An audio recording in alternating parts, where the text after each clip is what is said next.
political jolt in the Republican primary for U.S. Senate in Texas.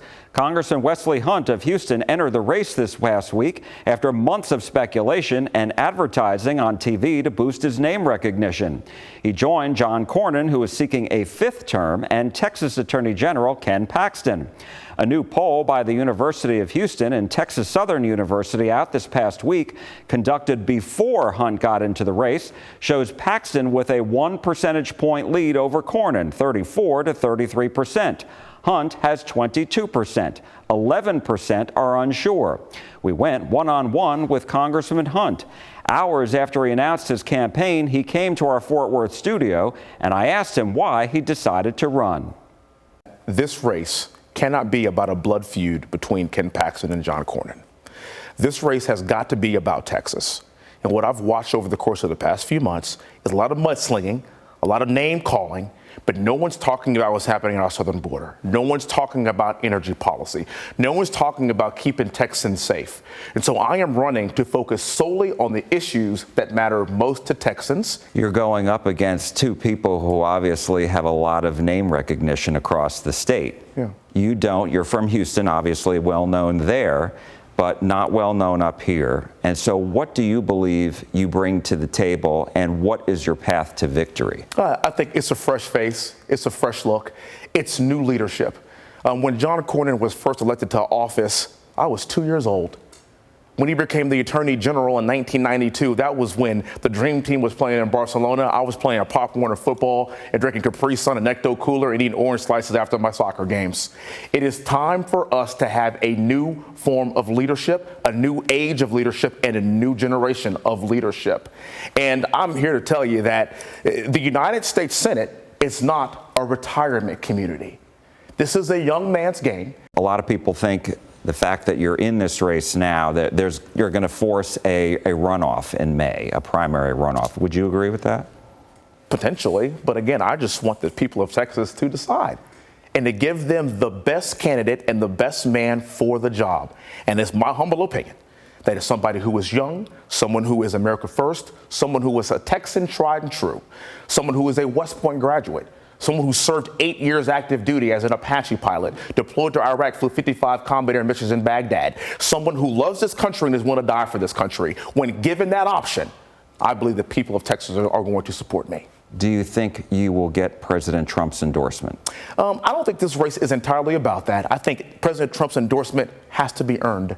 If you've noticed, he hasn't endorsed anyone in this race. And I would love to have President Trump's endorsement, especially in the Republican primary, because it ends it. But that's not what this is about. This is about putting our best foot forward and showing the president and showing the people of Texas what America First really means. You are really putting yourself out there because you're going to have to give up your seat in Congress. Sure. And I'm wondering, do you have, obviously running statewide in Texas is very expensive. Mm-hmm. And I'm wondering, do you have big backers that you've secured? Sir, if I didn't have enough backers, if I didn't have enough support, I certainly wouldn't be doing this. Are you running because you see Senator Cornyn as vulnerable in the primary and Paxton vulnerable in a general election? Well, of course. That's exactly what the numbers show. That's exactly what the data shows. John Cornyn has spent over $20 million on this race already in the primary. Imagine that. A 20-year incumbent spends over $20 million, and they say he is closing the gap, but he should be at 60 to 70% no matter what, and he's barely cresting 30%. And that's been consistent across all polls, which tells me that the people of Texas are looking for an alternative. And you think that Paxton is weak in a general election? You think? The data absolutely shows that. But again, this is not about me trying to compare who can win or who can lose in a general election or who can win or who can lose in a primary election. This is about choosing the best candidate. And if we choose the best candidate, if we get this right in the primary, if we get this right in the general election, it'll take care of itself, sir. So the Cornyn campaign has put out a lot of quotes this morning. It's really good. That's great. I want to read you some, and you tell me what you think. Great. Here it goes. Senator Cornyn has soared ahead in the latest polling and will win this election. Representative Wesley Hunt is a legend in his own mind. No one is happier this morning than the national Democrats who are watching Wesley continue his quixotic quest for relevancy, costing tens of millions of dollars that will endanger the Trump agenda from being passed. What do you say to that? That means I'm right over the target zone, and I'm doing exactly what I need to be doing. It is clear that D.C. has made their pick, but this is Texas. D.C. does not pick who represents Texans. Texans do. And so you talked a little bit about your issues that are important to you. Yes, sir.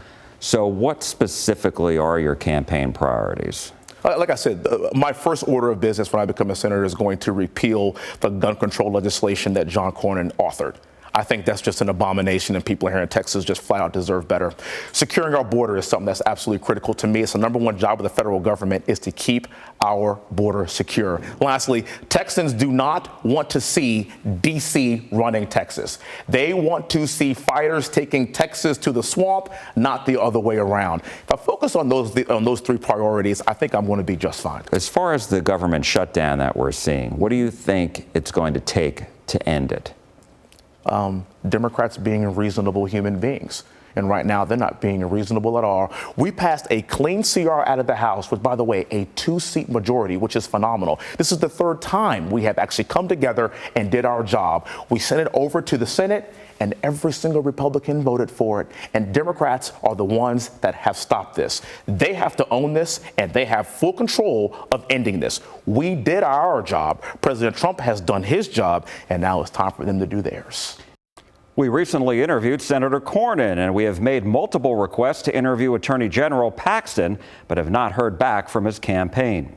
Cornyn announced he raised nearly $3.4 million in the third quarter between his campaign and committees supporting his campaign. He's got $10.5 million cash on hand. No word yet from the Paxton campaign or Hunt's campaign. We spoke with SMU political science professor Matthew Wilson about this race. I think Hunt is counting on the fact that there are enough Republicans who are both suspicious of Cornyn's ties to the establishment, but also wary of Paxton's corruption. If there are enough such people, then Hunt could capture them and potentially have a path to victory. I'm not sure there are enough people who are sufficiently disillusioned with both candidates to make that work. I think the difficulty is that both Cornyn and Paxton have some pretty committed supporters. It's going to be hard to budge a lot of people off their existing preferences. Do you think that this is going to force a runoff? I think it has a good likelihood of doing that because right now Hunt polls at least in the 20s. And so what we typically see in the polling is both Cornyn and Paxton somewhere in the 30s, Hunt somewhere in the 20s. If they all maintain at least that floor of support, that means you're looking at a runoff. So I think there is a fair likelihood, if all three candidates remain through primary day, that there would be a runoff in the race.